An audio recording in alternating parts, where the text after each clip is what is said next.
Heat index naman po sa Dagupan City na pumalo sa 47 degrees Celsius kahapon, pinakamataas na naitala ngayong taon na. Para sa detalye kasama natin Idol Rona Raka.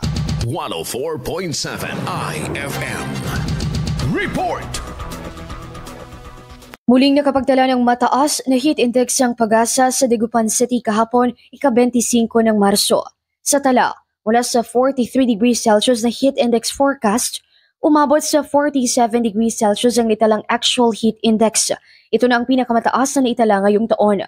Hanggang sa kasalukuyan, sa Dagupan City, Pangasinan pa rin nakakapagtala ang Weather Bureau ng kadalasang mataas na heat indices mula pagpasok ng buwan ng Marso. Matatandaan na nauna ng inihayag ng otoridad na aasahan pa ang mas malinsangang lagay ng panahon sa mga susunod pang mga araw sa pagsasaalang-alang ng iba't ibang weather system na maaaring makaapekto sa panahon.